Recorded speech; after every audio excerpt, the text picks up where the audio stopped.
Hello, and welcome to another episode of Houston, We Have a Podcast.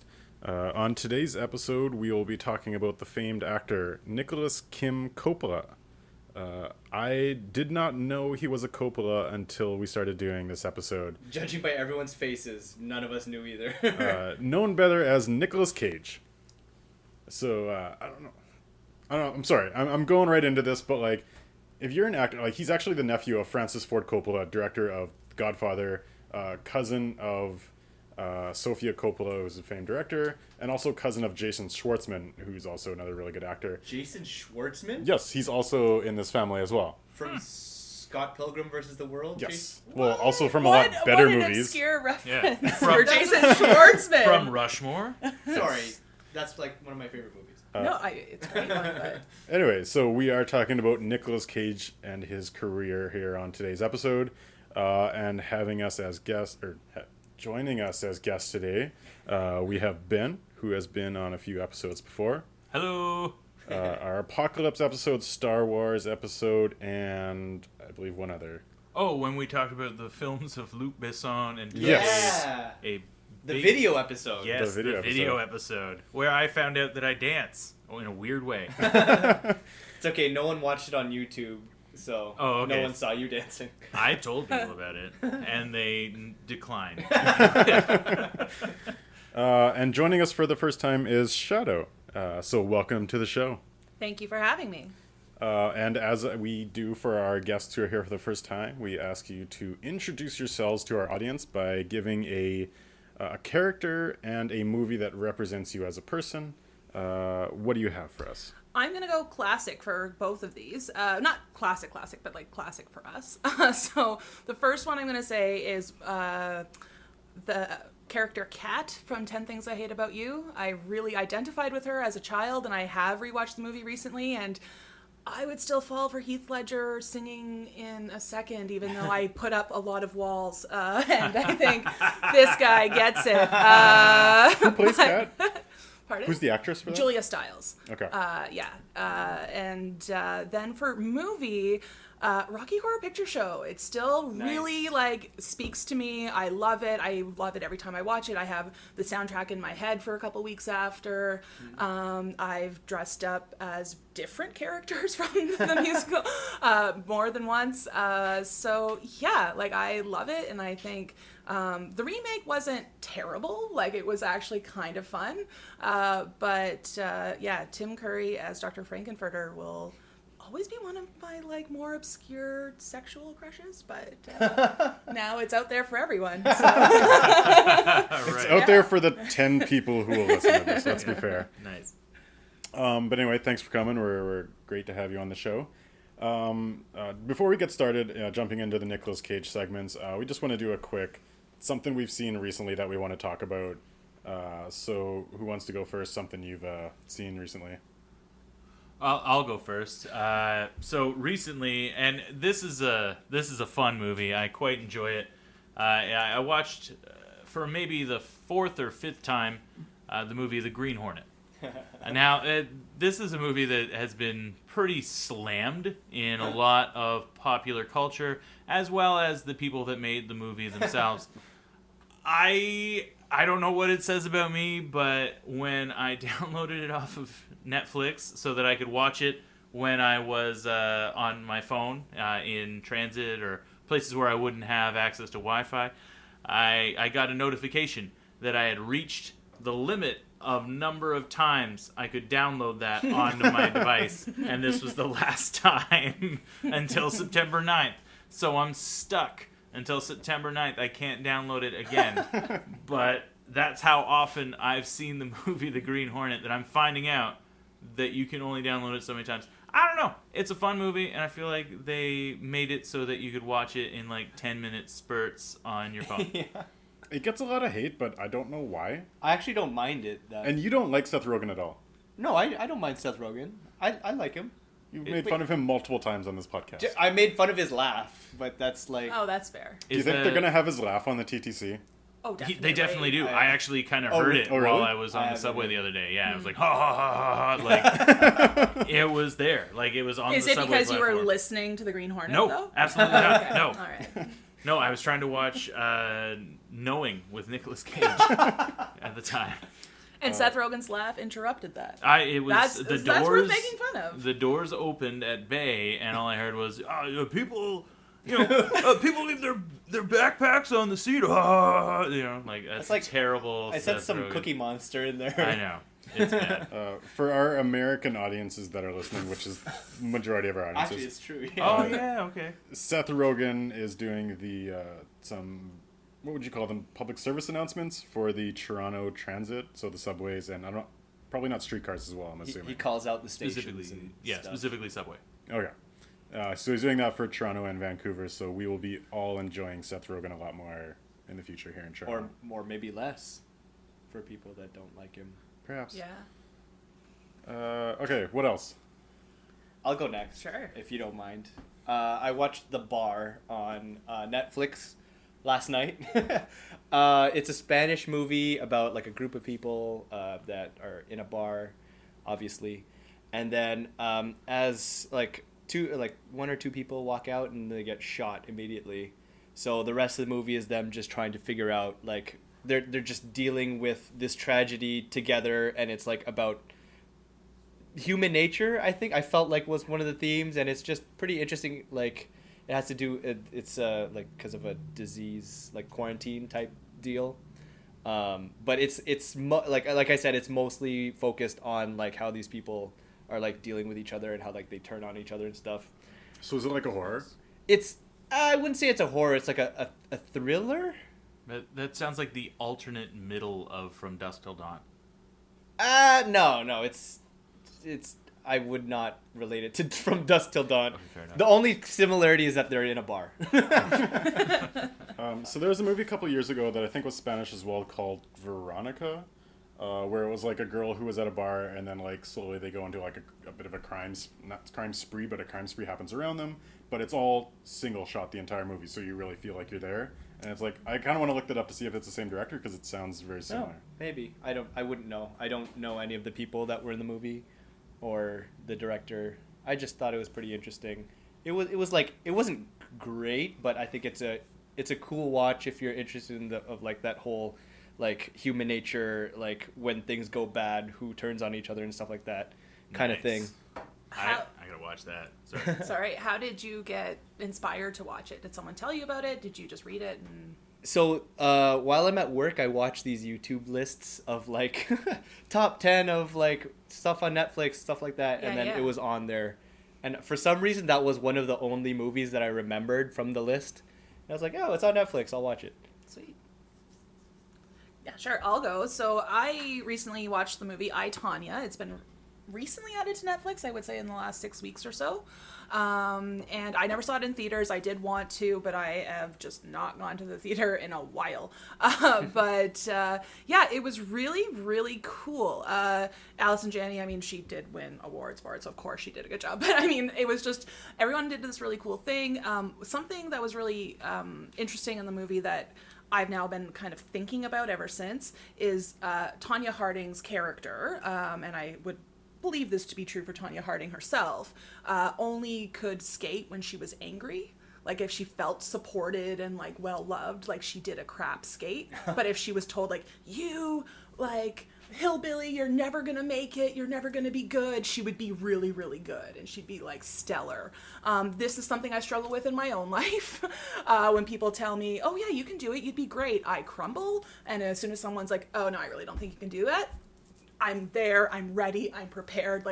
So that's probably not the healthiest thing if it's I'm competitive seeing spirit. it. If I'm seeing it in like the I, Tonya movie as like a character flaw of Tonya Harding. Yeah. So ever since I've watched that movie, it's really something I've been thinking about and working out, including this podcast. Ben was being really supportive this morning, and I was like, they should find someone else. No, I'm not going to do it. No, it's really stupid. Ben's best move in that would have been like, you're right, you suck. And I would have been here with like copious notes. Yeah. If I really wanted to do something, it's like, you don't have the balls. That was one of my more favorite scenes in that movie is where somebody is like beaking Tonya as she's about to go on the screen or about to go for her skate, and then you see that it was like her mom that paid that guy to like call her an asshole. It's weird though because I've always kind of aspired to being more like that. But when I play sports, I play the best when I'm completely calm and not thinking about doing well. As soon as I start getting competitive, I don't play as well. Totally. But I've watched enough sports movies to be like, oh, people who get angry and then you play really well. But I've never been able to do that. That's so funny. I also struggle with that with like when you feel really cool, that's when you're going to slip. You know what I mean? Like as soon as you're like, you know what, I look really great today. I'm going to get on the TTC. Yeah, whatever. And then you get on the TTC and you trip and you're like, yep, that feels about right. Because the second you think you're cool, no. Yeah. I mean, unfortunately, there's a lot of history to back that up. Like, it's like, oh, man, yeah, no, I'm feeling myself right now, and then just covered in muck. Like, where did the muck come from? It's on me. Oh, God, it happened. Yeah, but that leaves you, sir. Yeah. So a movie that I saw recently that I really liked was Sorry to Bother You. I couldn't name most of the people who were in the movie or who made the movie, but it was a really fresh take on... I just think anyone else who could have made this movie, you could have a much more traditional view. And I won't get too much into spoilers because it does go in some crazy directions, but especially they've talked about at the Oscars lately, and they talked about giving different people who have different perspectives the ability to tell different stories. And I really felt that with Sorry to Bother You because there was a lot of scenes where it's like, I expect where this type of scene is going to go, and then it just does something different. And so there's nothing... Okay, the story does go a bit crazy, but it's not necessarily the story so much as how the story is told within the characters, new comedy, new takes on things, and like it does go a little over the top, insane crazy, which I do love, but all the actors did a really good job.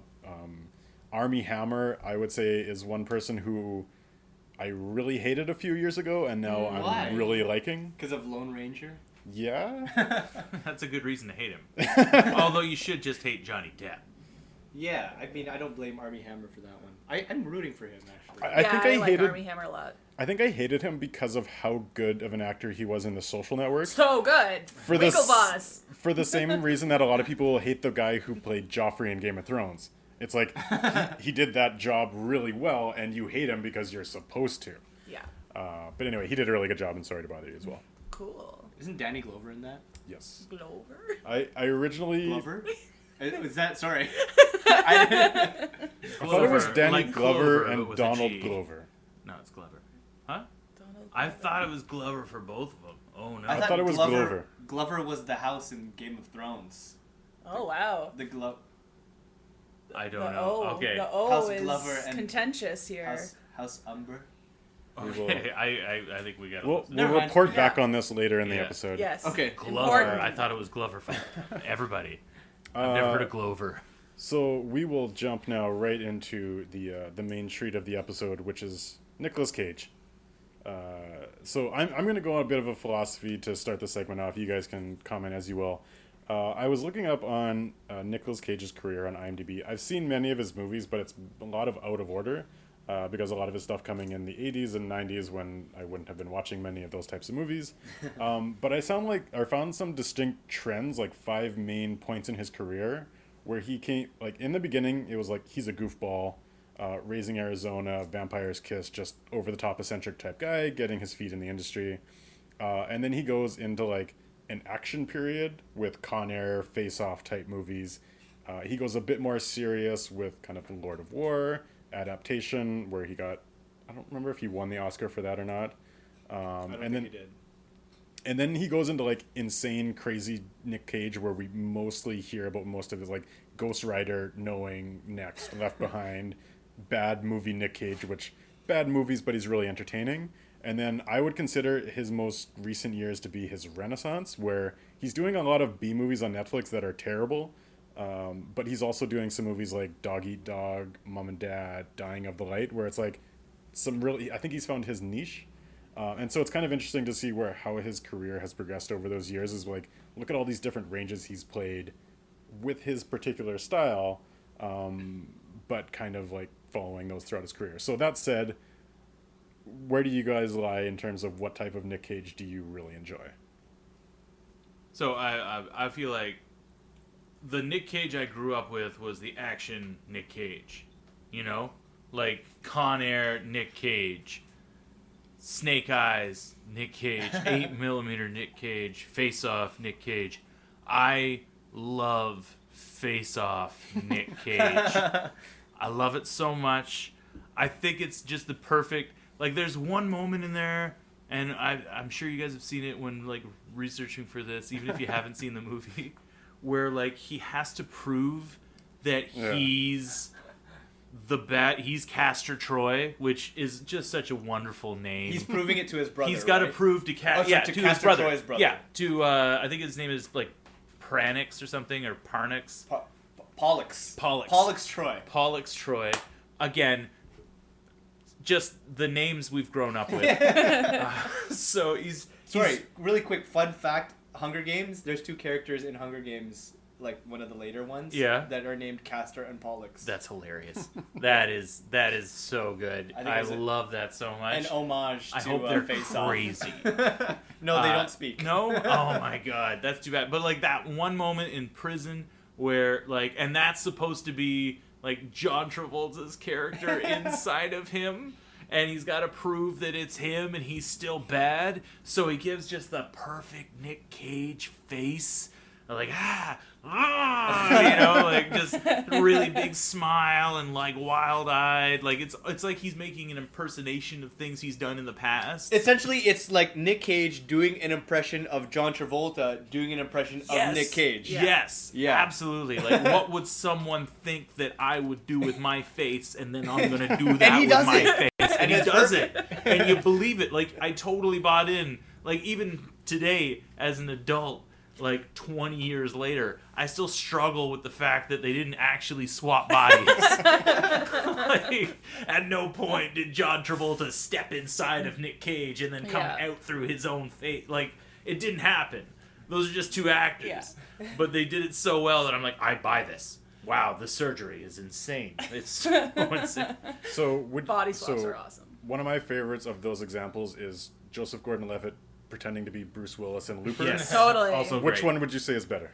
I Face Off. Doesn't matter. I would agree. Well, because again, it's one, you've got Joseph Gordon-Levitt playing the younger version of Bruce Willis, who's playing himself. Okay, so he is kind of doing that, but then Bruce Willis is not trying to be. Bruce Willis doesn't try to be anybody else. Yeah. He's Bruce Willis. That's it. He has what he does, and he does it. He does it well. He does it. This is like, I also enjoy John Travolta walking around trying to pretend like he's evil Nick Cage. Like, but you forget that John Travolta, like, he has a lot of roles where he plays that crazy shit as well. Totally. Like from Paris with Love, even though he's supposed to be like some secret agent, he's like completely insane. mm-hmm. And he was a good balance, I guess. Like, I don't think any other two actors would have worked for Face Off. Yeah. Do you think it's possible that they actually switched bodies? They've just been Don't do this to pretending. me. Don't They've do this been to me. pretending to I be finally each other got it. in I got movies. past it. No, I don't think it's possible. After all these years, I don't think it's possible. But yeah, no, so leading into this, we actually watched the movie Moonstruck. Yes. And I think I gotta go back pre-action movie Nick Cage, because he was a delight in Moonstruck. My God, such a wonderful film, and he does it really well, and it's really entertaining and in like a nice, charming way. But also, I don't know.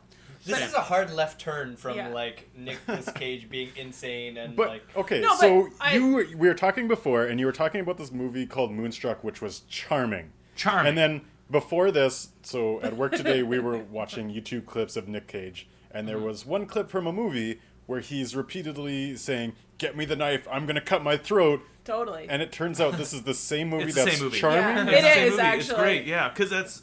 Sorry, go ahead. No, I was gonna say what I think it is that I think we looked into it, and Raising Arizona came out before or after Moonstruck. There was like Really close. there was like a whole succession of movies in the mid to late 80s where he was kind of becoming a thing. So I think the rest of the movie is just kind of nice, but for like his opening monologue, which is what that is, it's the first time you see him in the movie.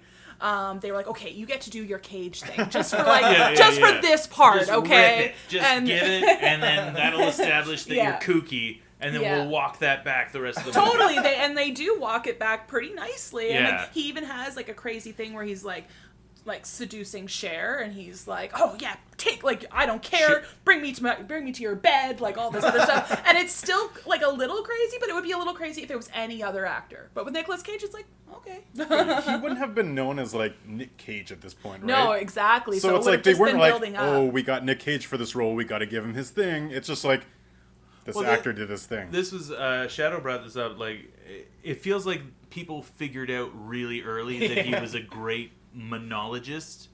Like, you can give him a 2 to 5 minute period in the movie where it's just him talking, and everyone's just gonna eat their popcorn and watch that. Yeah.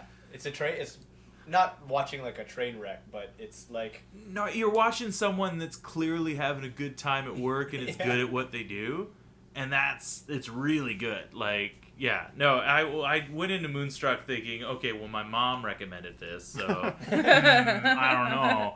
And Your mom's a cool lady. yeah, she is. She's a cool lady.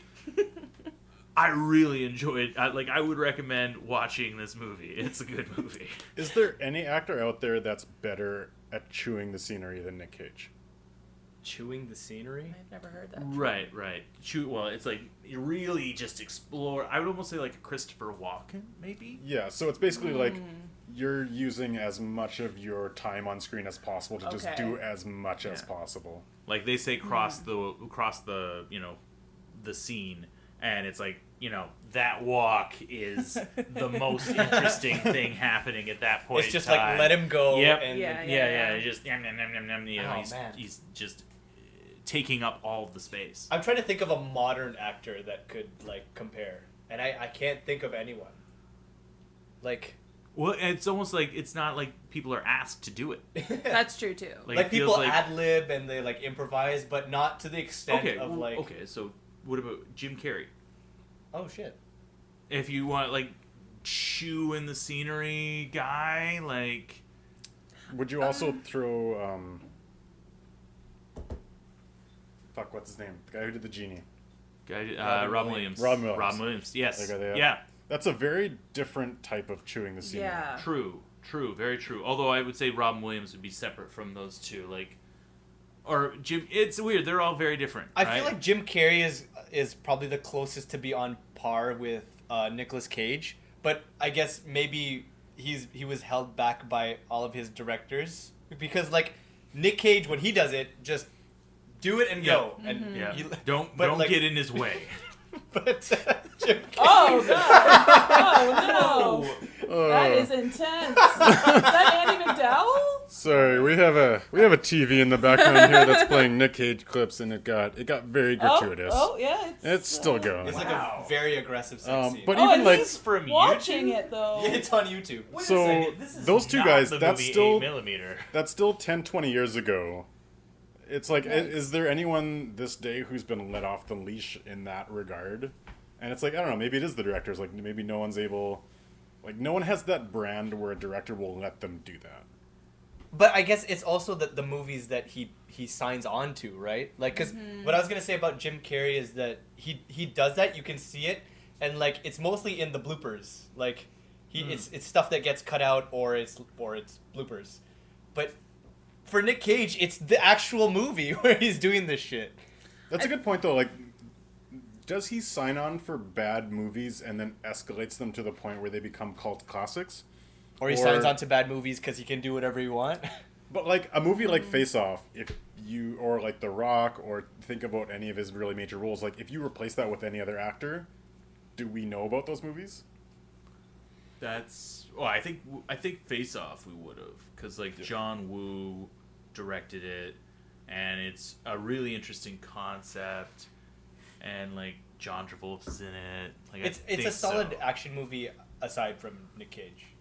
Yeah. I have a question considering this. So we talked about from the beginning that he was a Coppola, but he didn't really want to talk about that. But does that mean the other directors didn't know?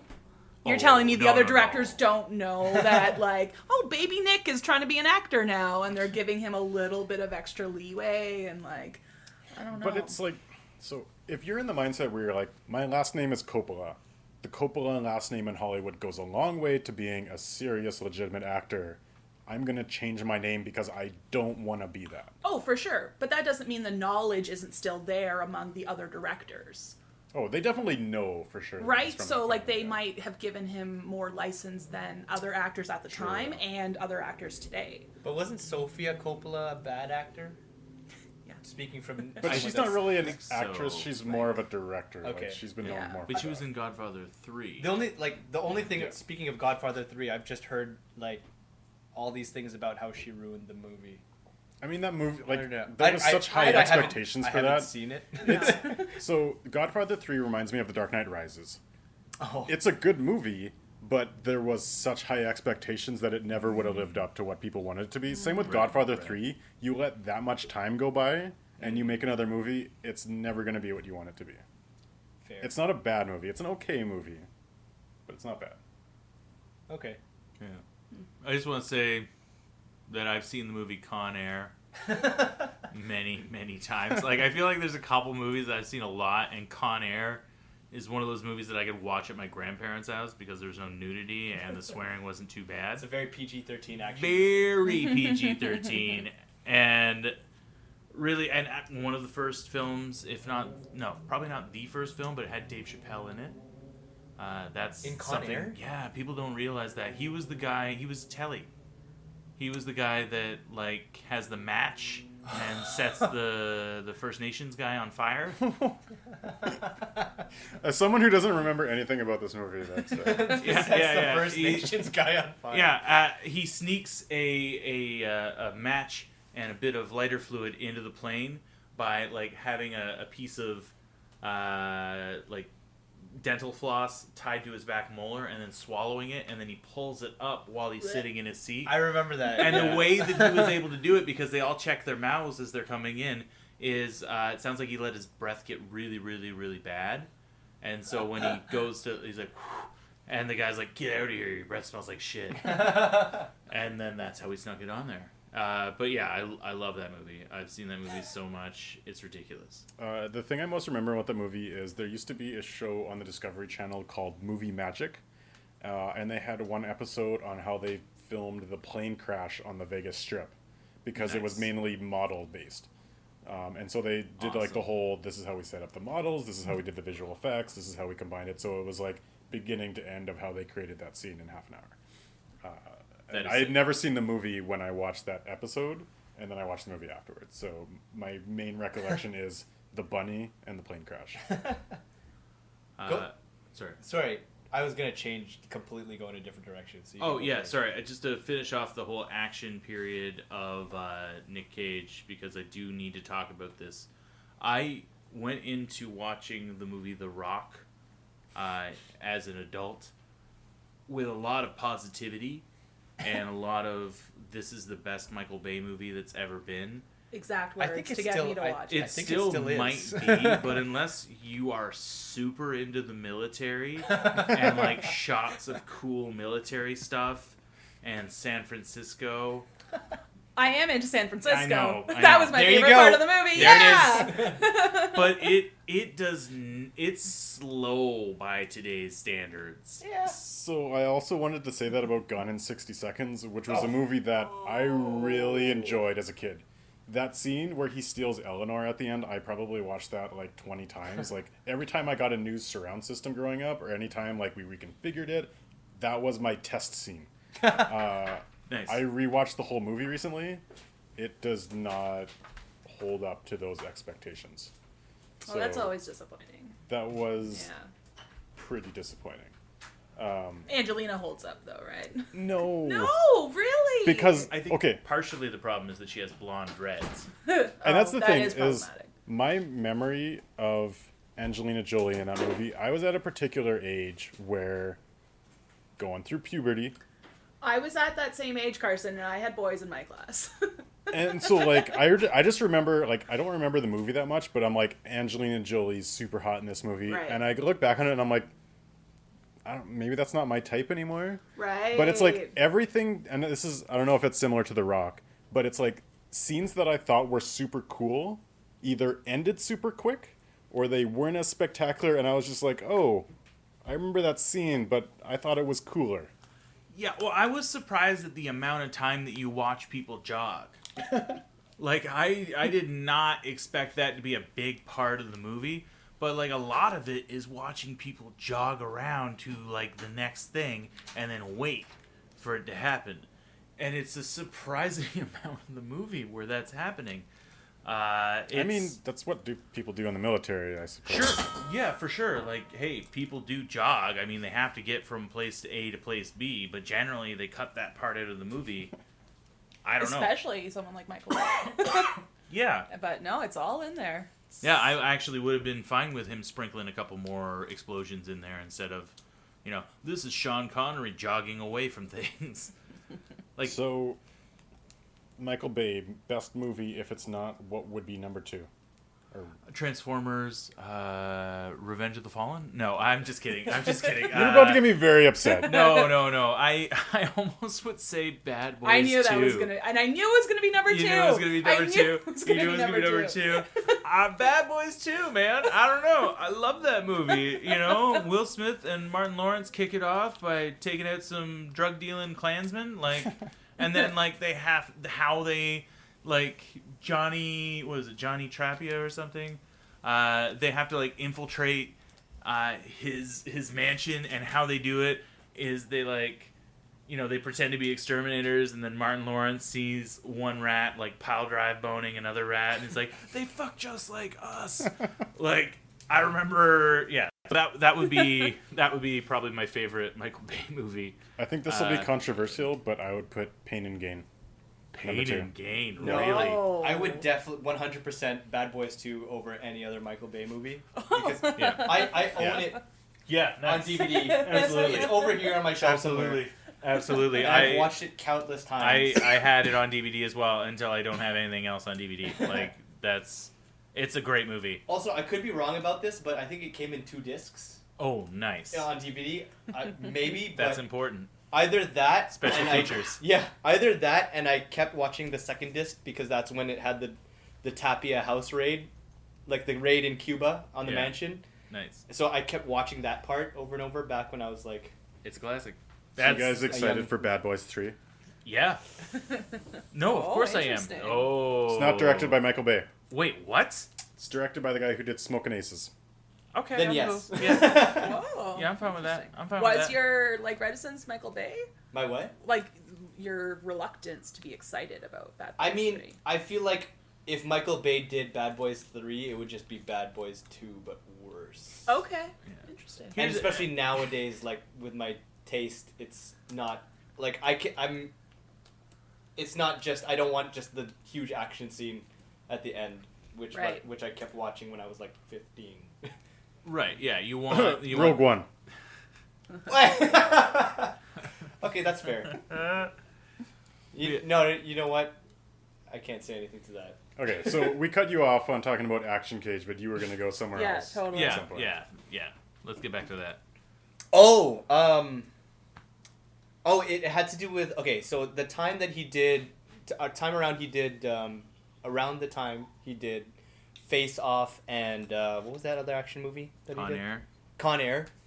That was I feel like, was that near the end of his, when he first jumped onto the scene and then he was having fun doing, starting to be an actor, and then Con Air, Face Off near the end, and then he started doing stuff he didn't really like. Well, it was serious stuff that I think made him more legit as an actor, like Weatherman, Lord of War, adaptation. No, stuff even like that. before, yeah, that's true. I'm thinking of National Treasure and That was Oh, that's after his serious later. stage. Okay, so Yeah.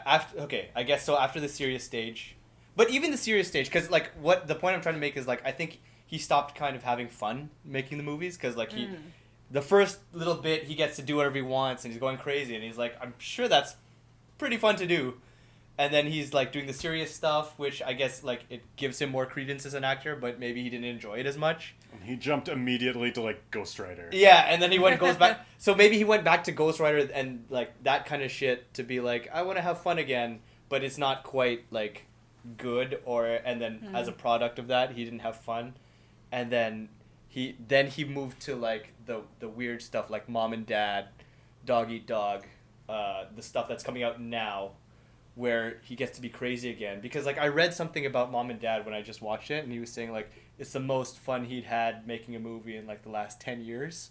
The cover is terrifying. It's a fantastic movie. I highly recommend it for anyone who hasn't seen it.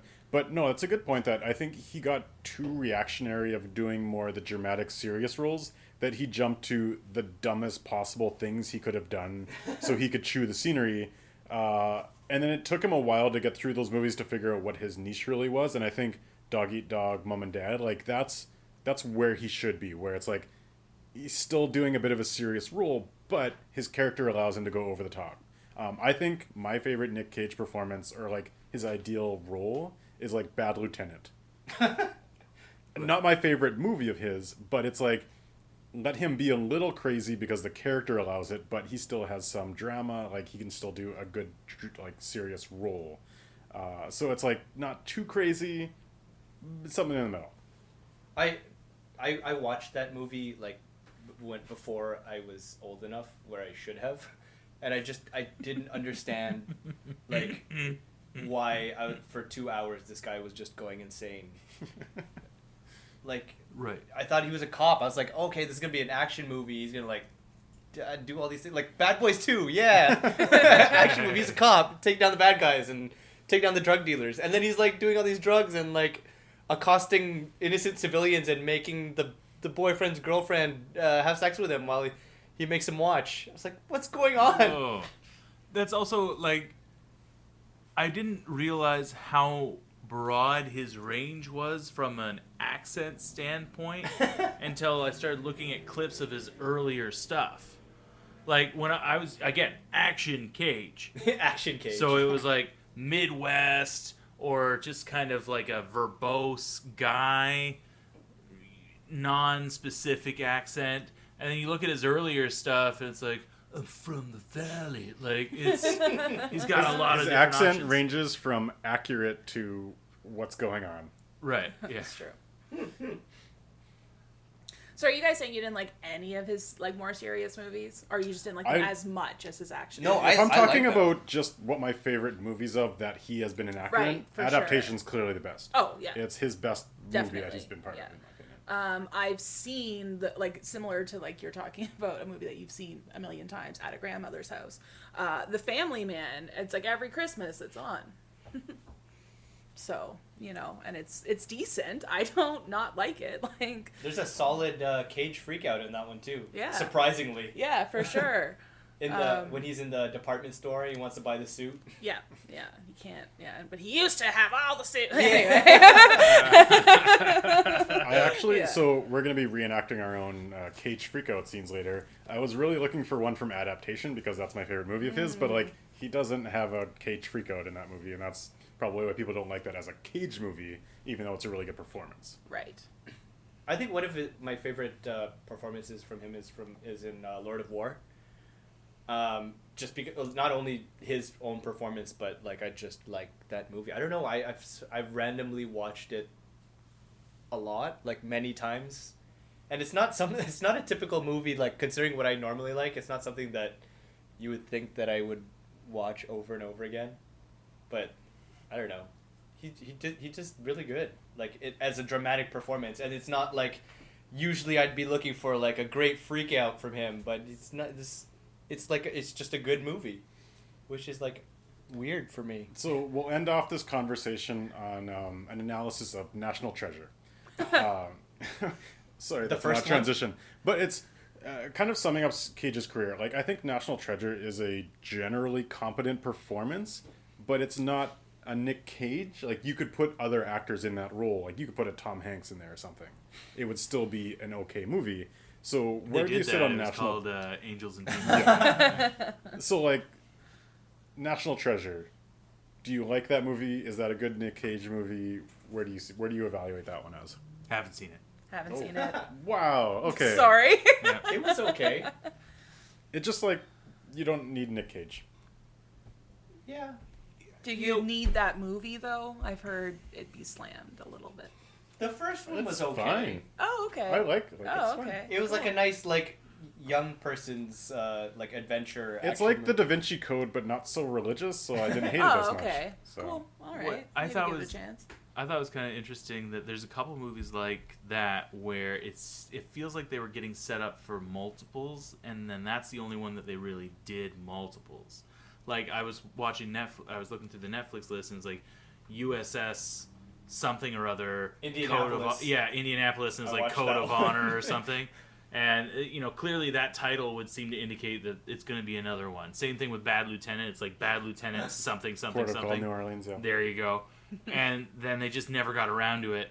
And then National Treasures, they actually did more than one, right? I assume Yeah, they did too. they did two. Nice.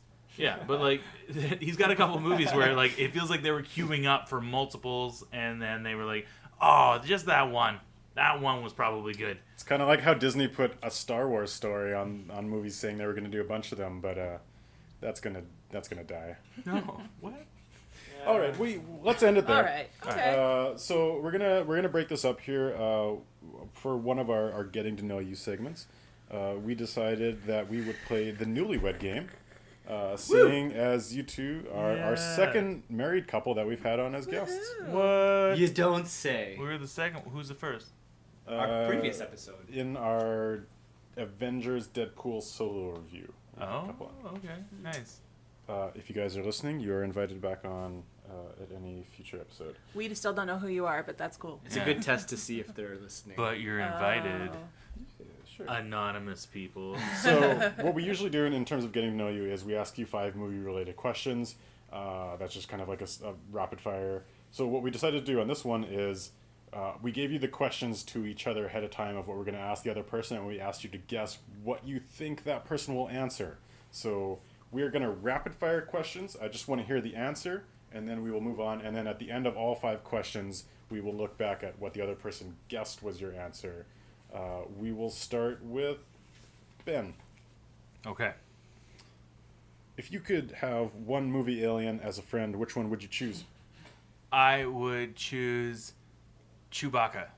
If you could go to one fictional movie planet, Tatooine. which house would you be in at Hogwarts? Hufflepuff. That is correct. Zombie apocalypse, what do you pick as your primary weapon? Sword. A movie about your life, who plays you? Seth Rogen. Wow! That is 2 out of 5 correct. Yes. So she That's as guessed... good as anyone can do. That is actually pretty good. For the movie alien, she guessed Wall-E. Oh, okay. It's a for robot. the- I know, but I thought it would have like, been And they're Mogwai. not an alien. And I she's know. not an alien either. Not, Oh, they don't specify. Although actually, if you read the book, it is an alien. There's a book. Yeah. All right. Novelization of the movie. Anyway. For the fictional movie planet, Krypton. Oh shit, that's a great one. And then for the zombie apocalypse doesn't exist weapon, anymore. or weapon, Sorry. yeah. Sorry. bludgeoning mace. Okay. It's like, So that's pretty, Yeah, that's a good one. That's a good that's one. pretty ranging. A mace versus a sword. It's kind of like quick cuts versus. I Bloody. imagine him like running towards the zombies, it's Swinging a mace. for sure. And it's like a chain. I feel like a it's mace with is a ball on it. Oh no, Like that one a of these? chain mace. Yeah. Okay, those Yeah, ones yeah. maybe. And Oh, then a he's morning It's star. almost like Oh, see, a I wasn't Morning exactly Star, sure what it right, was yeah. called, but I was just like, that thing that bludgeons and like. If Right. it was a mace like what's his name?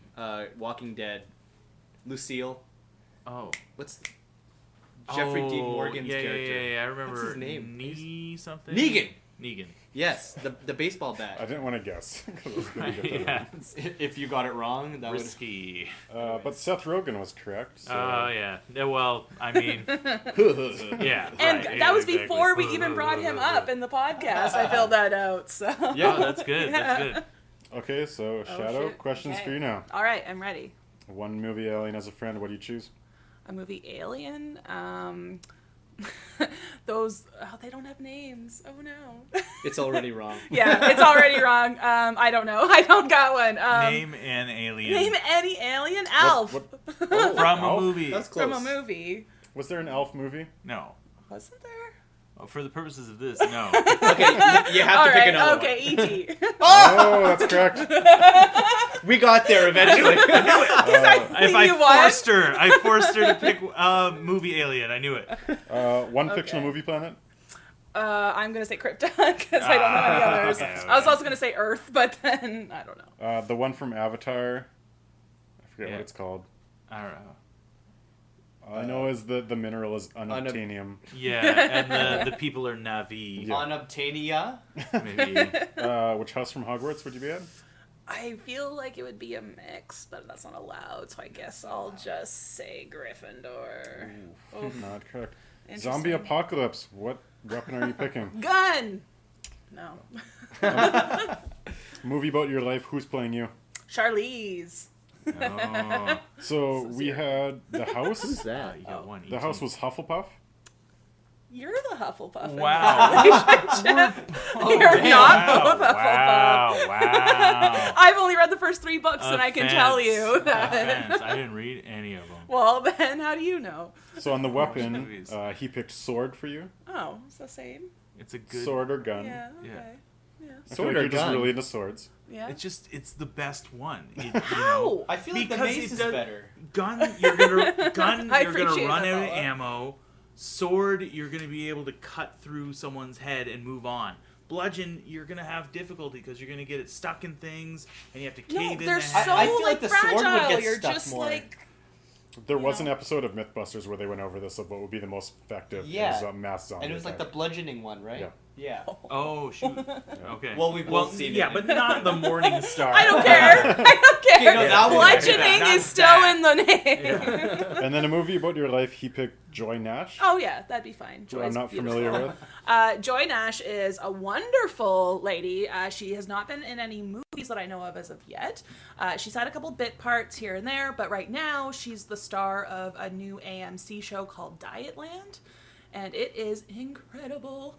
But this is not a TV show podcast, Cool. so I okay. will We're expanding stop a little it bit. there. So it's disqualified and you Yes. lose. Yeah. But yeah, no, Joy would be great. Though I'd probably fight her for the role. But that's fine. She'd be better.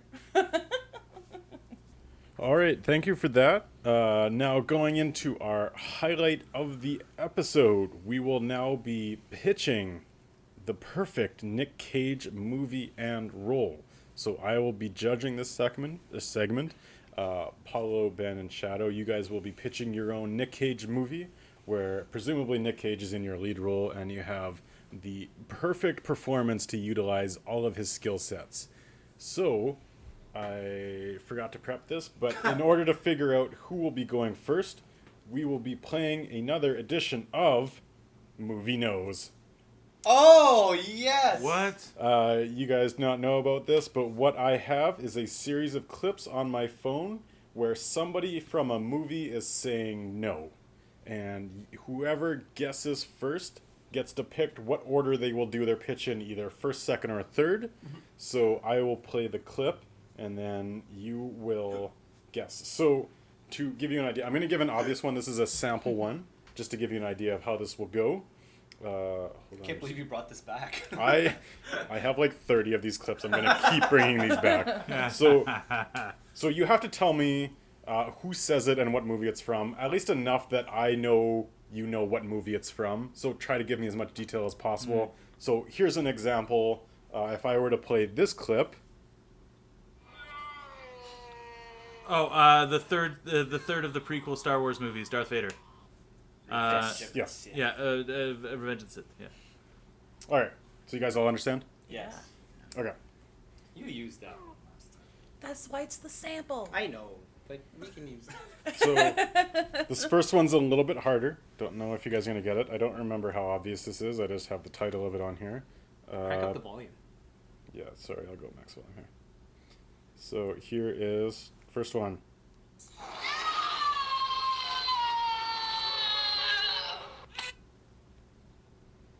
Shit. Wow. Is that a Terminator movie? Nope. Alien? Nope. The Flight of the Navigator. Nope. Any guess from you, Shadoe? No, not at all. So that is from A Christmas Story, when he gets kicked down the slide by Santa. I've never seen it. There you go. Recall them being kicked down the slide. I just by know someone Santa. might shoot their eye out. That's all Yes. I know about that movie. Same. All right, here is number 2.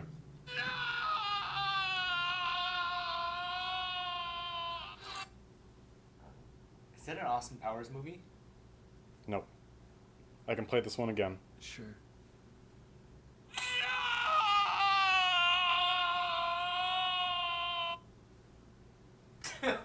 Okay, it feels like they're falling down like a cliff or something, Totally. like into the. I'm gonna say cliffhanger. Nope. It sounds like a comedy movie. Yep. It's because it's a silly no. It's like a no. Can you guess who the actor is? Will Ferrell. Yes. Oh. Zoolander. Nope. He's not in Zoolander. He Yes, is in he Zoolander. is. Mugatu.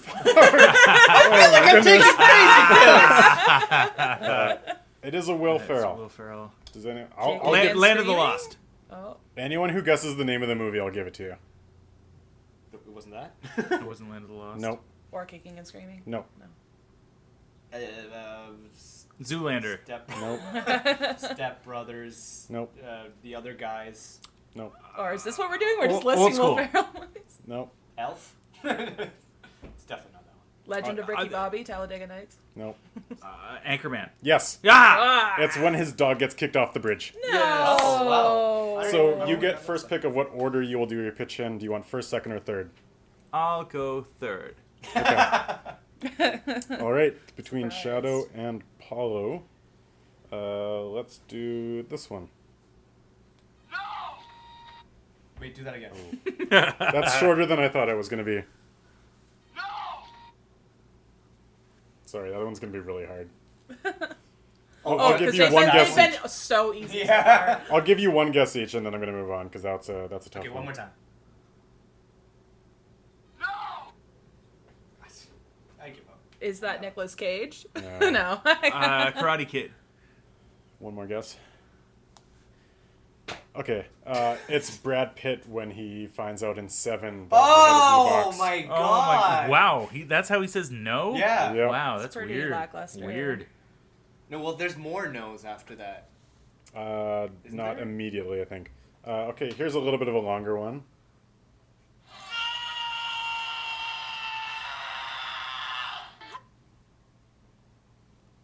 I know this one. You know this one? I'll play it one more time. Sounds familiar, but I'm bad at this kind of stuff.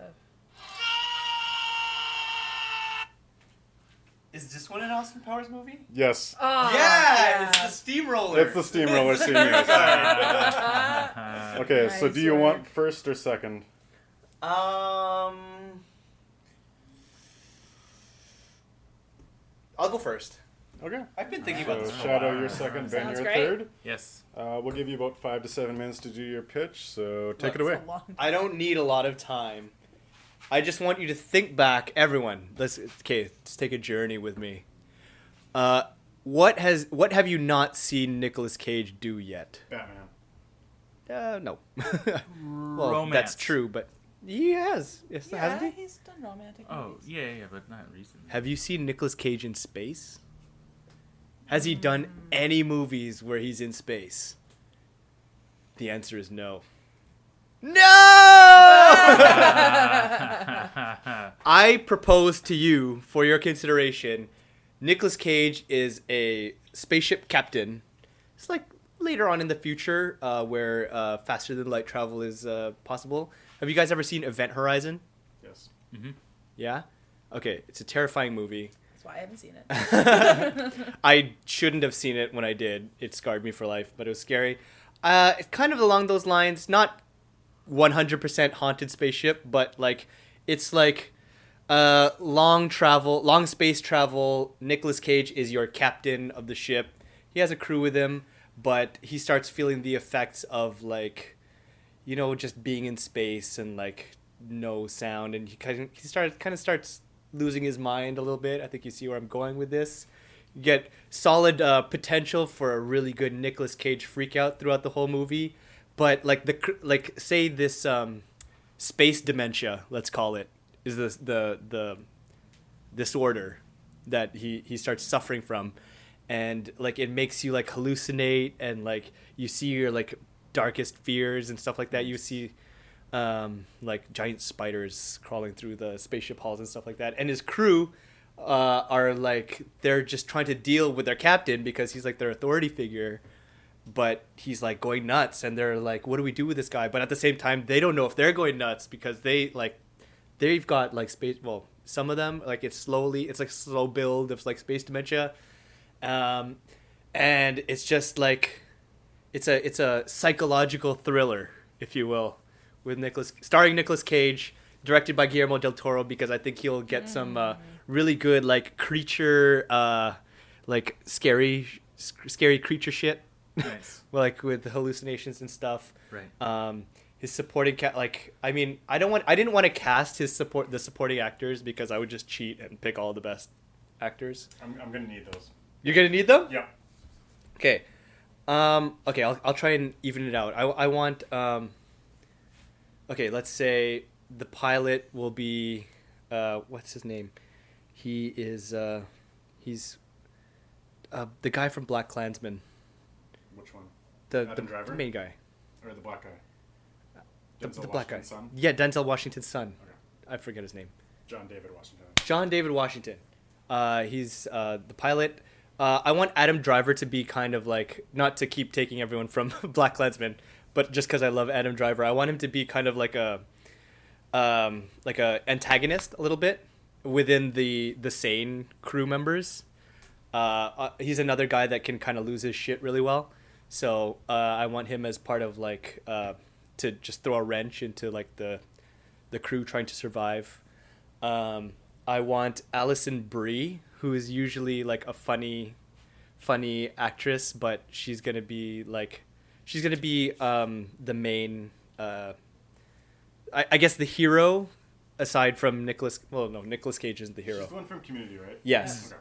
Yeah, so Alison Brie is like the protagonist who's like trying to get her crew through everything. And then Asian guy, John Cho. no, not John Cho. Surprisingly not John Cho. Fuck, what's his name? Randall Park. Huh?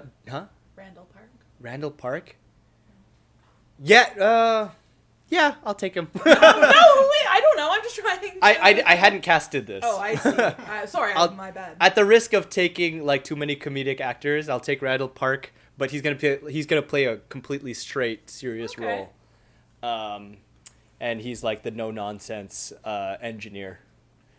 That's the whole cast. I mean, we'll have like flashbacks and stuff, and like hallucination scenes with like families of crew members and stuff like that, but they're nobodies, so it doesn't matter.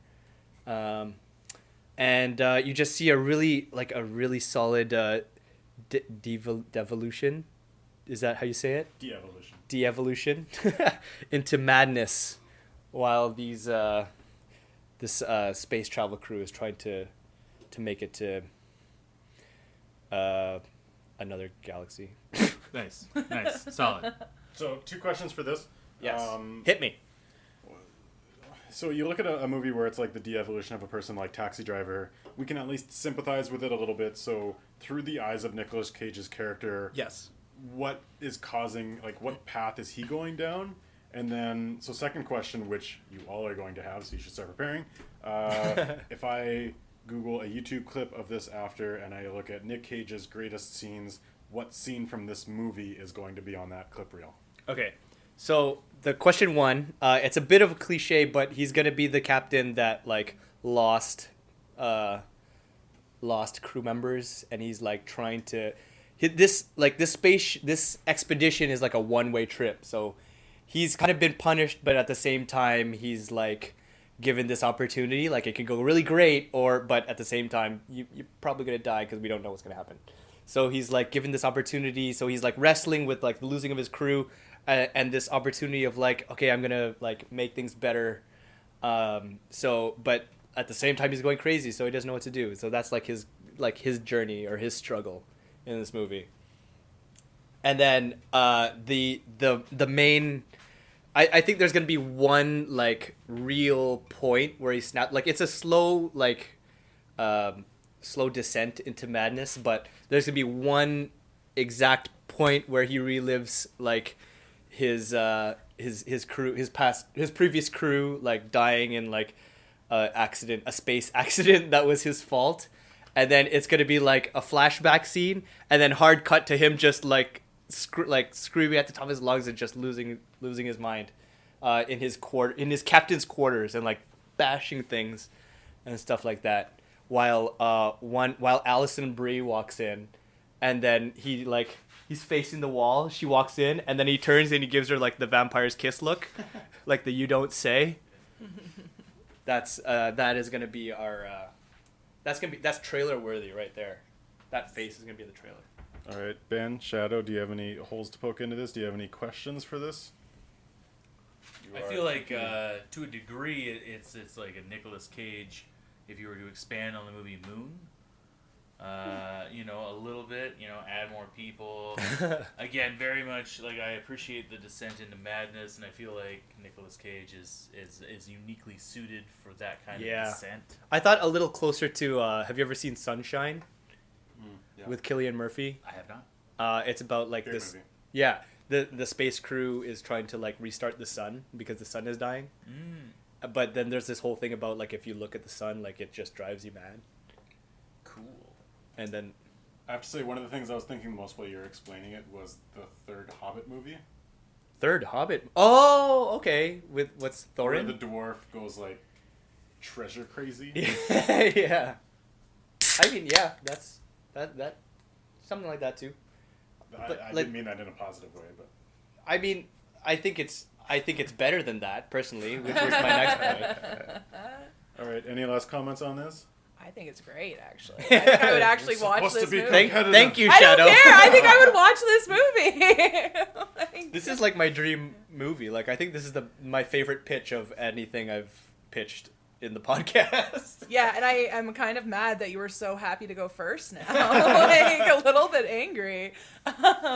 And on that note, Yeah, let's Shadow, it is your start me with my anger rant now. No, actually, okay. So as Ben mentioned earlier this week, we watched Moonstruck, and at the end of the movie, Cher and Nicolas Cage end up together. But to my best knowledge, there's no Moonstruck 2, Moonstricken, So, like, I want to see, like, a mega fast forward, right? Like, now it's current day. They have somehow lasted. They have had this marriage that has just been incredible. They have grandchildren. They have children. They have grandchildren. In the movie Moonstruck, Cher's parents are going through a bit of an adulterous time. I'll leave it at that. So it would be really funny if they had a kid, and I'm thinking like Kate McKinnon maybe, who kind of falls into the same thing that Cher happened to Cher, where like now she's in love with two different people, and she would be in love with two different like women characters, maybe like unknowns who are just making it on the scene right now.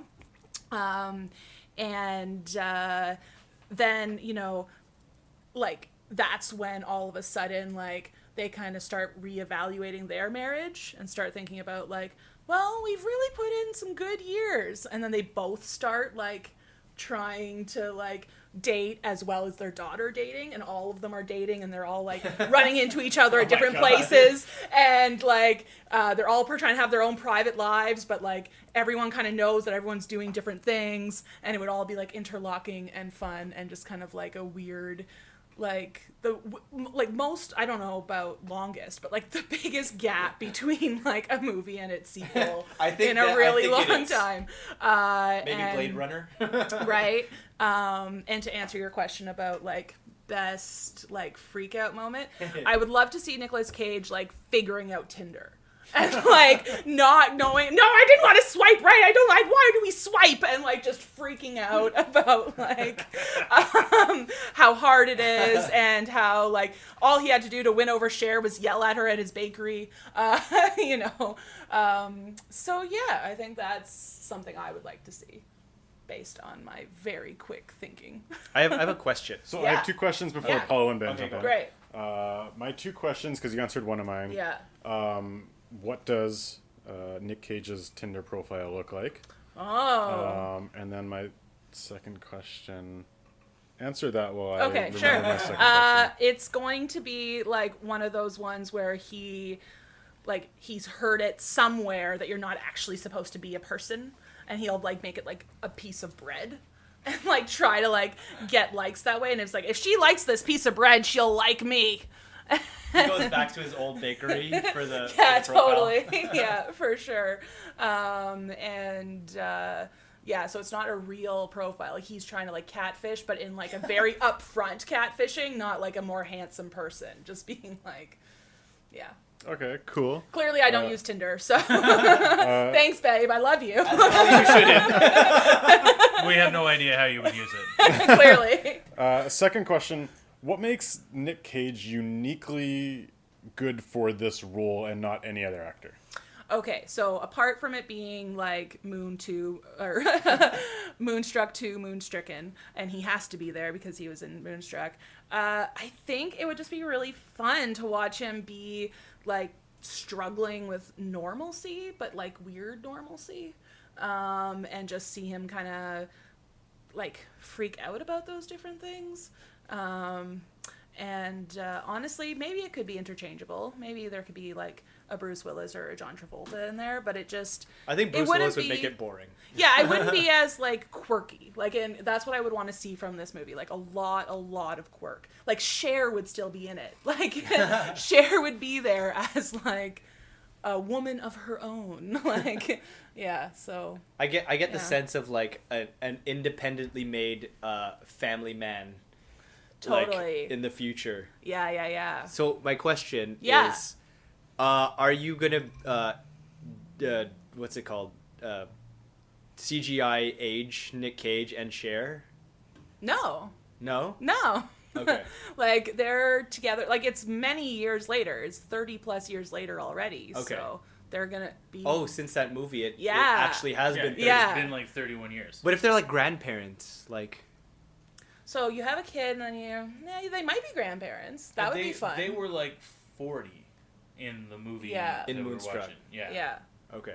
Like, maybe not Nick Cage, but definitely Cher. Yeah. Yeah. She has that one little strip of gray hair. That's Yeah. how you know she's a woman of age. And then they dye it halfway through to like make her more effable, which is So important. were you hoping that they would take their regular faces and take their face off? Face off. Yes. And then we watch Nick Cage trying to pretend like it's Cher inside of his body, pretending to be Nick Cage. Snap out of it! Yeah, perfect. That's perfect. Yeah. No, that's great. I also feel like both of them have become more caricatures of themselves since that movie came out. So that would be really fun. Nick Cage through his films, Cher through her Twitter account. Sure. Yeah. What? Right? Cher has Twitter? Yes. She has racy thoughts Yes. that need to be... Interesting. Do you feel like her Twitter account will diminish interest in this movie? No. Okay. No, I think everyone would be very excited to see Cher back on the big screen. Okay. I mean, I would. I should say everyone would be excited to do something I would be excited to do, but... She is Yeah. in Mamma Mia 2. Hey, there you go. She's on the Didn't know that. crescendo, coming back. Any last comments or critiques of this pitch idea from Ben or Paul? I mean, I love the movie Moonstruck, so I would be into seeing Moonstruck 2, Moonstrucken. Sunstruck. Sunstruck. Oh my God, Sunstruck? That's kind of like what that other movie you were talking about, though. No, yeah, and rather than it be the moon causing them to be really weird, it somehow will work in like heat stroke. Yeah. Apparently there's this thing with like Mercury. Yeah, In Mercury's retrograde? in retrograde like right now. Oh, it's always in retrograde, I feel. Yeah, but right now. Uh-huh. Fight me. I did not know about this before. I just learned about it. I feel like it's one of those, like, astro things that everyone's like, oh, my life shit, Mercury must be in retrograde. What happens when Jupiter is ascending? Everyone leaves the theater. Ah, you did it! Yes. Heyo. Take On that note, Ben, take us away with your pitch idea. Fantastic. Oh, I'm Okay, so my pitch idea is at some point they're gonna tell the story of Vince McMahon, the man that owns the WWF, formerly WWF, currently WWE. They're gonna tell that story, and who's the man to play Vince McMahon? Nick Cage. All right, think about it. It's the behind the scenes. It's Jim Henson and how he got the Muppets together, but the Muppets are meatheads. Okay? Is it a biopic? It's a biopic. Okay. It's absolutely a biopic. It's the inside, behind the scenes Vince McMahon played by Nick Cage. And that's it. That's what it is. We look at his rise from when he crafted WrestleMania all the way up to when he screwed Bret Hart, and then a little bit after, but it's all from his perspective, played by Nick Cage. All right, what's succinct? What's your number one scene of that movie? Number one scene, it's towards the end of the scene. It's immediately after he's screwed Bret Hart. Bret's leaving for another federation, and at that point, he's still the champ. And he's got to get that belt off him any way he can. So he's got behind the scenes, he's conspiring against Bret Hart. It was covered from Bret's perspective in the documentary Wrestling with Shadows. Why are you laughing? I'm not. It's great. Yeah. It's a good idea. Is this Who all one plays scene? Bret? Who plays Bret Hart? I'm sorry. I need to know, and I'm sorry to cut in. Who plays Bret Hart? That's a good Yeah. question. Oh, very good question. It would have to be, it would be great if it was The Rock. He doesn't look anything Does The like. Rock he doesn't not look- play The Rock? No. Is no, it The Rock with a blonde This wig is on? before. This is before. Yeah. Was that from SNL? Like, if you smell what the. Oh, he's yeah. like doing a fake Yeah. wrestling promo Yeah. with Bobby Moynihan. Yeah, with Yeah, Bobby Moynihan. it's getting He keeps really coming up. personal. Has herpes. Yeah, for sure. Yeah, he's got it bad. Woo! It would be played by like The Rock or someone else beefy. Like I could also see like a Mark Wahlberg with like a wig on. Or like Chris Hemsworth. Chris Hemsworth. Oh, Chris Hemsworth. good one. Maybe Liam Hemsworth if he started eating the way that Chris Hemsworth does. Well, he needs to make that Chris Hemsworth money. That's if he true. wants Yeah, to. he's got to be getting sick and tired of going back to Australia and having sex with Miley Cyrus. What a terrible life. Tough. It's tough out there. Hemsworth. So it's the final. It's towards the end. He's screwed him, and it's always been shown from the perspective of Bret Hart. Now this is the perspective of Vince McMahon, and he's getting ready to tell everyone how Bret Hart did it to himself, and it's him getting psyched up in a mirror, and it's Nick Cage. That's cool. Like, I like that. Bret screwed Bret, and he just is all gravelly and angry, and he's getting all worked up, and he's huge. We might put like a fake muscle suit on because that's Vince McMahon. He's jacked. Like he's 70 years old now, but he was on Muscle and Fitness like 5 years ago. Yeah, it's strange. He's insane, and that's Nicolas. Do you Cage. not think Nicolas Cage would train for the role? Maybe he doesn't have to put a muscle suit on. I don't think he has to. I think he would just be like, yeah, no, put the muscle suit on. I'm not training for this. Fuck you. I'm Nick Cage. I just show up on the day. I don't know. Yeah, so that's what Any other questions? Any questions for me too? I'm in shock. I need to think. So I'm gonna lay my cards on the table. Alright. It's gonna go to Ben unless one of you two can really tear that apart and say yours is better. So I'm gonna need the arguments now. I'm not gonna fight for my idea.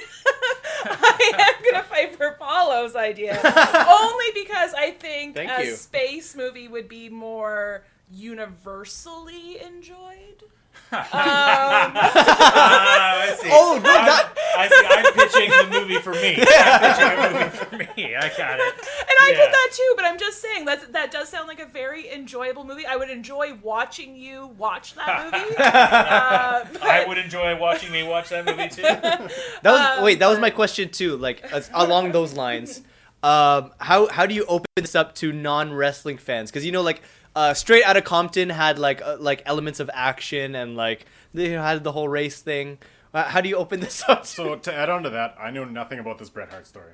Sure. Oh, Carson! No, absolutely. I won't get too far into it, but it's similar to like the structure and the charm of like the Larry Sanders Show, right? Where it's about crafting these scenarios and seeing the behind the scenes of it. So there's, because ultimately it's a TV show, right? It's a TV show that he's been putting on for the last 30 plus years. And it's a consistent thing. He's been doing it. Him, other people have been involved, but the ultimate say has been his for 30 plus years. And one guy involved in that for that long, it's going to be, I feel like that's compelling. I feel like that is an interesting thing. Take into account, like, his wife has run for Senate in the past and failed. She's now, I believe, part of Trump's cabinet, or at least, like, an adjunct. He's deep in with Donald Trump. That's the other weird thing about it. Like, if we take it closer to present day, you could actually have a representation of the current president spearing him. And that's a shoulder tackle for those that aren't super into wrestling. Shoulder tackling the crap out of him on national television. And what led to that? Okay, you almost lost me, but then you brought me back with the spearing of Donald Trump. Donald Trump did it too. Wait, what? He did? Yeah, he did. Oh, I okay, almost imagine then I'm lost in again. Glorious Bastards type ending where like Vince McMahon becomes president of the U.S., where it's like grounded in reality and then just like, fine. I mean, that is as possible as anything now that we live in this world. Yep. Yeah. Let's not go too deep into that. No, for sure. All Don't right, wanna so alienate people. 1 minute final comments on why your pitch is the best. I'll go in the order of how you pitched it. So, Paulo, you got 1 minute. You know what? Much like Ben structured his pitch, this is just my dream movie. This is a guy with a dream. Give me the money to make this movie. Like, number one, we haven't seen Nick Cage in space yet, and I think that's grounds for a great like, not only a freak out, but like just new ground that he hasn't explored yet, and I really want him to expand his range, as a spaceship captain. My eyes are getting a little twinkly right now. All right, we'll just kick it to Shadow. Okay, great. What I think this movie would do is kind of reboot those 80s movies he was in before he became an action star. So a lot of people watch this movie and go like, what? Why is this even a sequel? Then they'd go walk back and watch Moonstruck. Then they'd go back and watch all of his other, like, Raising Arizona and, like, a couple of really fun movies. And I think that would be compelling as well. Ben? I think the success of the television series Glow lets us know that there is an appetite for this type of behind-the-scenes look at professional wrestling, and that there is the depth and breadth of available storylines that could be included in there. Like, think about what you could do if you had to condense that down to a 2-hour movie. 30 years of history. And 30 years of history. Oh my God. From the 80s to the present day. And all the while, you've got Nicolas Cage transitioning from an in-ring announcer to an on-air talent to an on-air caricature of himself. Now this feels like a Discovery Channel, like, in-depth, like... Yes, like a Netflix series. I would like another. absolutely watch a Lifetime movie where Nicolas Cage plays Vince McMahon, and it lasts 16 hours, and I watch the whole thing without stopping. It would be awesome. Adult diapers have awesome. come a far way, you guys. Adult diapers have come a far way. They have. I'll jerry-rig some tubing in there so I can last. I admire the passion. Yeah. Really good stuff. So I'm going to ignore the 16 hours comment. I'm going to give it to Ben. Yeah. Killed it there. pretty good ideas all around, but I don't know. That one's too Yeah, good. that's So, really good, actually. Congrats This on is that the one. entirety of my written pitch. Is For it those 7 listening, words? it's 2 lines. Yeah, 1, 2, 3, Nick 4, Cage 5. as Vince McMahon. No, that was just me reminding Oh. myself of my favorite Nick Cage Troy. character, Castor Troy. Troy. That was another weird thing about The Rock. His last name was so dumb, like Goodspeed. Yeah, Goodspeed. Stanley Goodspeed. That was his wrestling. No, No. that's Nick his Cage's character character name in The Rock. in The Rock. Oh. His Yeah. name is Stanley Goodspeed. Not The Rock, the wrestler. Yeah, But no, that's I'm Dwayne Johnson. getting confused. when are you guys doing a podcast about The Rock? We'll do it. Anytime soon. Come on. Yeah. Oh. Guys, we'll do it. Fucking Calgary Stampeder. Okay, so we're going to move on to the next segment here, and this is when we are going to reenact our favorite Nick Cage Cage Out scene. So we're going to do this, and you're not going to be able to see this for those listening on audio only, but we are definitely encouraging hand gestures and facial expressions as we go along with these. So we're gonna each do our own little segment here. So everyone who does one, will let you introduce it as you do. And let's go with Ben first. Thank you, Carson. So this one is from the movie we were just discussing, The Rock, and it to set the stage a little bit. They have entered into Alcatraz, and then they're just kind of trying to decide what the next course of action will be. And Nick has some things to say about how he lives his life. This is to Sean Connery's Mason. Got it. Look, I'm just a biochemist.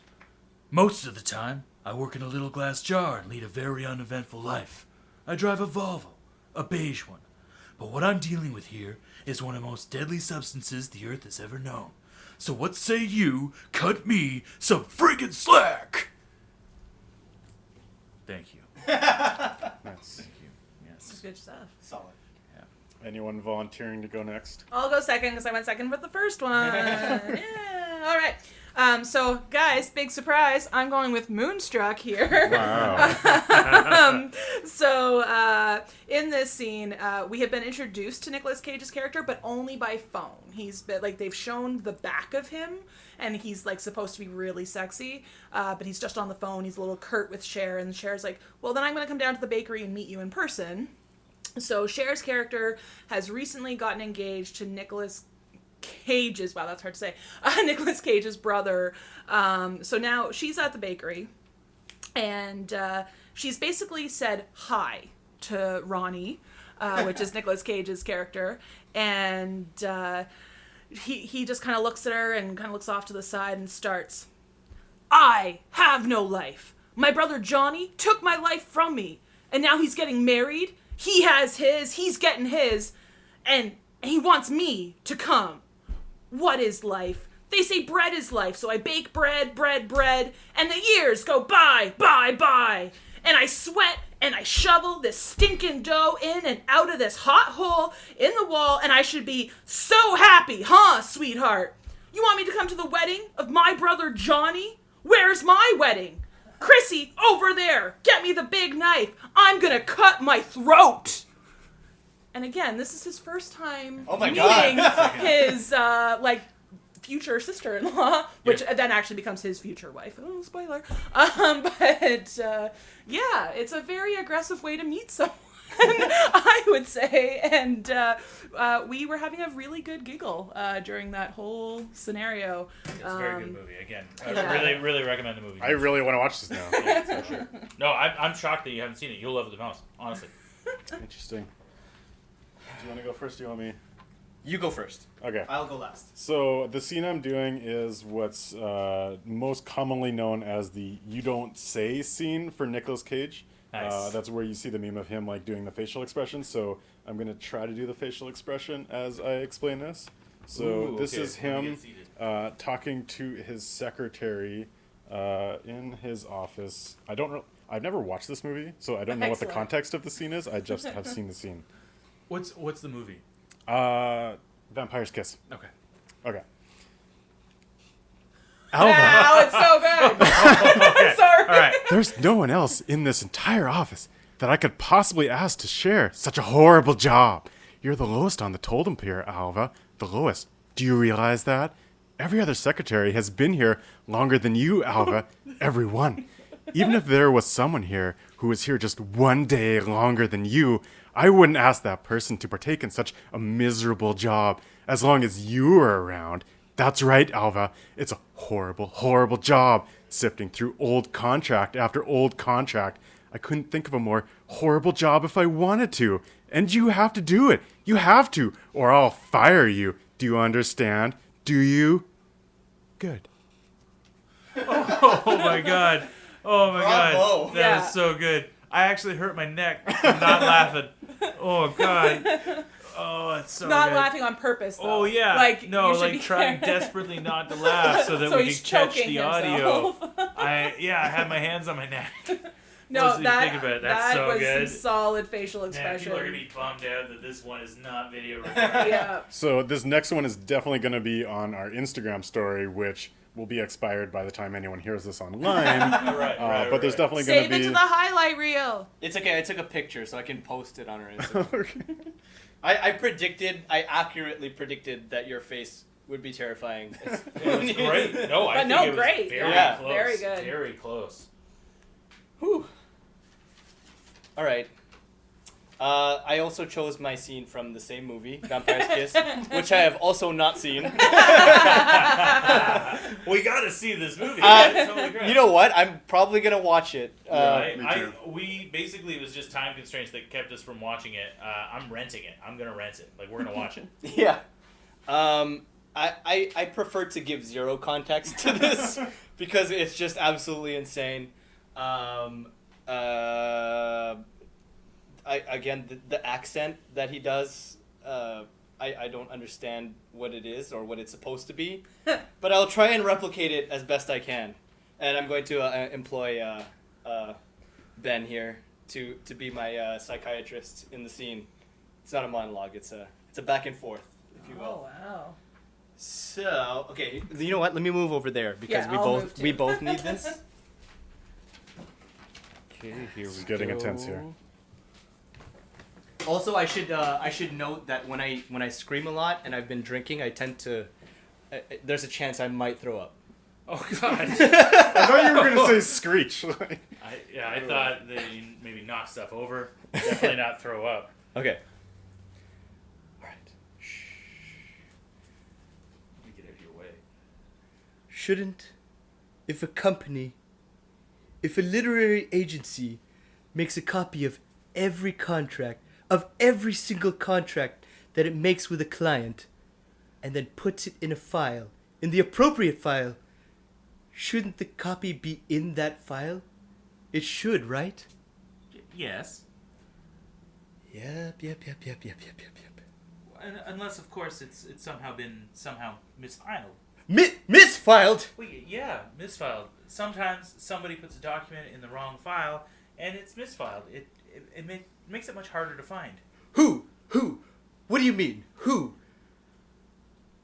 How could somebody misfile something?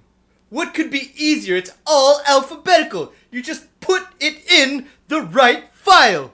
According to alphabetical order. You know, A, B, C, D, E, F, G, Peter. H, I, J, K, L, M, N, O, P, Peter. Q, R, S, T, U, V, Oh. W, X, Y, Z!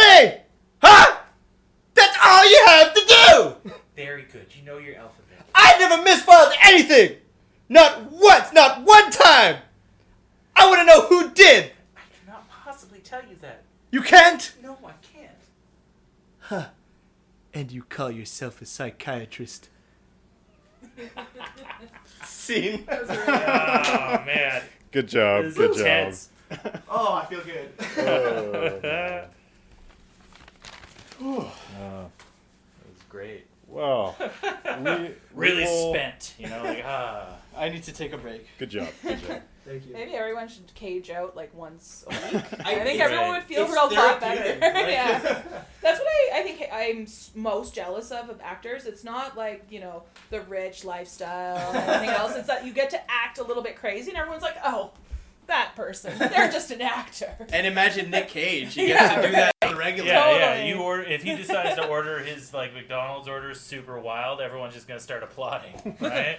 Like, I want a Big Mac. You're like, yes, I love you so much. Yes, McNuggets, 6 of them, but just 6. yeah, perfect. You are a treasure. You are a national treasure.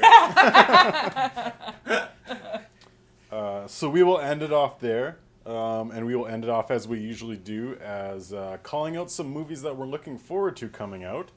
So who wants to take this one first? I'll go second this time. Second Oh, no, was I'll my go, spot. No, okay, I'll go third this time. I'll go first again. Yeah, all right, here we go. I am both excited and scared about this movie coming up. Who knows if they're gonna do it? Here we go. Venom. It's coming up in October. It is already kind of on the back foot because I've seen all the trailers and I don't see fucking Spider-Man in any of those trailers. And why the fuck does he have Spider-Man powers if he's not staring at Spider-Man? Also, I feel like this is where Marvel is like, oh no, go make that on your own to Sony. And we've seen how that works out. They need the collaborative powers of Marvel in there. So, but it could be cool, Tom Hardy is a competent dude who could do some pretty cool stuff when he's motivated. Michelle Williams too. Michelle Williams is in it. She doesn't fuck around. She really does. Michelle, She is she really the does not fuck is around. she the dark-haired girl? Blonde. She's Oh, never okay. the dark-haired girl. No, there's a dark-haired girl that's a comedian that plays. Never mind. Okay. I don't know. But yeah, so it could be good. It could be absolute shit. And I'm really- leaning towards the absolute shit direction. I'm just hopeful. I'll still see it opening weekend. Yeah. The trailer worries me, but it has got a lot of good things going for it. Like what? Tom Hardy. And the black goo looks convincing. And what's his name? The villain is the pilot from Rogue One. Riz Ahmed. Yep, I like Riz Ahmed. I like him. I don't like Rogue One, but Rogue One. Oh, it was my favorite, but I don't really like Star Wars movies. So. It was your favorite of the Star Wars. Yeah, it was. But I'm not a true Star Wars fan, so it's not Ah, like that's anything. that's right? okay. Like, I'll take it. I like when things are self-contained. Everyone died. It was awesome. Spoilers. Oh, yeah. Hard spoilers. I for mean, Rogue it was One. it was It was a spoiled. while ago. Yeah, there's been a lot of talking about Rogue One in this. I did like that everyone died. Yeah. for different reasons. Because then I don't have to see these characters anymore. Oh my Oh god! my god. I liked those characters so much. That's why I was bummed out they died. And that's what made it an effect. Anyway. Shadow, what are you looking Yeah, forward I'm looking forward to the new Melissa McCarthy vehicle, the Happy Time Murders. Looks pretty cool. I like vulgar puppets. I actually, it's funny, not just puppets, but with violence, I really can't do it if it's like real people. But cartoons or puppets, like the more violent, the better. Like I can't get enough of it. So yeah, I'm really looking forward to this movie. Like when they get shot with a shotgun and stuffing Oh flying yeah, everywhere. totally. But if that happened with like a bunch of blood, I'd be like, oh god. But with stuffing, I'm like, ha more. Why isn't the stuffing rainbow colored? Hilarious.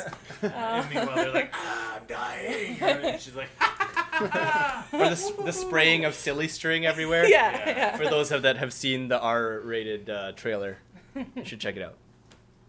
Paul, what are you looking forward to? I am looking forward to the Predators movie, the new one, which is like number 9 in the series or something. if we count AVP. Which we do. We do. We do? Yeah. We do. Yeah, of course. Oh, okay. The Predator's in it. I suppose. But Oh, interesting. actually, I picked this one in jest, but I'm like 70% actually looking forward to it. I'm gonna watch it because at first the trailer had worried me, but then I saw like who's in it, and there's a lot of people that I like. Michael Key, Yep. the guy he was in an episode of Brooklyn Nine-Nine. He's a black guy. He's a Terry Crews. no. An from Moonlight. episode. He was he's in Moonlight. been in a lot He of was them. the older guy in the 1/3 of it where he's an adult in Moonlight. Okay, I guess we're talking about the same guy, but in Brooklyn Nine-Nine, he was a dentist and he was a murder suspect. He's a really smart guy. He's Oh, Don Cheadle. no, No. he's in that hotel Tim movie, Meadows? Hotel Artemis. Wait, the guy from This Is Us? Sterling K. Brown? That name sounds familiar. No, I think these are wait, different people we're thinking of. Well, no, Sterling K. Brown was in Brooklyn Nine-Nine as like a I'm smarter than you guy. Yes, I don't Oh. think he's in Predators, though. No, he is I'm- in Hotel Artemis, though. it is that Yeah, guy. I know He who is- you're talking He about. is in Predator. Okay, we're gonna look this up. Okay, we'll look it up. I You can also- fact check me. I did really like the movie Predators, and Yes. so I'm with you on that. I'm kind Yeah. of excited. And the guy who played in Logan, who was like the cyborg guy who's chasing Logan, The bad guy, yeah. the bad guy. He's in it as the. Fitzroy. Okay, that's his name. Yeah. He's the main protagonist, I think. He's like a Marine scout sniper or something like that. But the concept, from what I could glean from the trailer, it was kind of interesting. Is like the whole like crazy bus group of people. So it's like a misfit group that's trying to stay alive, which I think is what's the deal. Unless I'm completely wrong, because the trailer doesn't give you that much. But So I love the whole cast. I love the director and writer, who's Shane Black, who wrote the original Lethal Weapon movies. Yeah. Also directed Iron Man 3 and The Nice Guys. Was it also Kiss Kiss Bang Bang? Kiss Kiss Bang Bang and All, which kind of re-kicked Robert Downey Jr.'s career. He's done a lot of great stuff, but the trailer was really disappointing. yeah, that was So- my biggest worry. I'm hoping it's just a bad trailer. Yeah. Also, this whole idea of like. So I go back to this one quote from Jurassic World where Chris Pratt's character is like, "They're dinosaurs, wow enough," and it's the same thing in Predators where it's like, "They're predators, wow enough. Why do you need super predator?" And it's like, Which I don't know. they're definitely not doing. They're definitely doing. Yeah. What? It looks like Oh. they have like a tall centaur. Oh, Yeah, Fuck. it's Predator. super predator. So that has me worried, but otherwise, like everyone involved with it, I'm pretty cool with. I have a soft spot for dumb action movies that are also sci-fi. Oh, and Shadow has looked up something in the Paulo is not a racist category. Sterling K. Brown is in The Predator. Boom! Yep. Yep. Does it also have the guy from Moonlight then? Let's just look. We just looked up Sterling You K. just Brown. look it up. That's all you have to do. Yep. No, we're doing it right Okay, now. while we're looking that up more, I'll segue that Is that into... Trevante Rhodes? Yes. Yeah, he's So in then it they're too. both Okay, Yeah, so they're both in it. Yeah, they're both in Okay, it. okay. We're both Yay, right. neither of them Yay. are racist. Yay! We're not Everybody racist! passed the Well, test. I mean, That's going to be our Instagram quote for this episode. Okay. Carson Wentz. Looking forward to. So what I'm looking forward to is over the next month, the Toronto International Film Festival will be going on. I will be watching 20 to 25 movies at this festival. Jesus. The one that I'm most Nerd. looking forward to is a movie called Widows, which I can't say whether I'm seeing or not. It's not out in theaters until November, but it's my number one most anticipated movie of 2018. It's the guy who did 12 Years a Slave, essentially doing a movie with Viola Davis where the husbands die and the wives need to take over a heist. whoa, Looks cool. pretty fucking cool. The number 2 movie I'm looking forward to, I'm not going to watch at TIFF because it's coming out 2 weeks later, and that's First Man, starring Ryan Gosling. But Widows would be the one I'm most looking forward to. But while I am talking about TIFF, I'll shout out that our Instagram, Houston We Have a Podcast, I will be live storying / Instagramming TIFF while I'm there. Oh, you better. So you can see all the lines that I'm standing in for 8 straight days. Oh shit. And I will also post stories while I'm not at TIFF, so you get a strange balance of. It'll be really nice to see like Carson in a line, kind of frustrated, and then like 2 seconds later, Paulo feet up on the couch, also like already watching a movie, Watching maybe. something dumb on Netflix. Yeah. Baywatch again. The new Baywatch movie was awesome. It's good. I No, mean- I know. I'm never gonna be on this podcast I again. watched it. I celebrate that movie. Ben already defended it on a Talked about previous in the past. episode. It's so funny. I haven't watched it, so I can't technically hate on You it. got it. I ended You up will. watching it on a plane and coming home and being like, "Hey Ben, the new Baywatch movie is actually pretty good." And then when it hit Netflix, being like, oh, okay, I mean, I could watch it again. And you need to know, I do not rewatch movies. Oh. Like, it's hardcore. It's quite the endorsement. So Carson. Probably not going to watch it. Yeah. No, I have terrible taste. I would not go to 20 to 25 movies in a week, and I commend you, sir. I think that's going to be incredible. It's going to be way too many lines. Like wear really good shoes. Maybe get like a insole like in your shoes. Oh, way yeah. ahead of you. Like a cushiony insole. Yeah, I'm already there. you're already there. Good. All right, we will end it there. For the two of you that are still listening, thank you for sticking on this long. Ben, Shadoe, thank you for coming on. Thank for you. this episode. Thank you. Fun And times. see you again next month. Cheers. Cheers. Woo!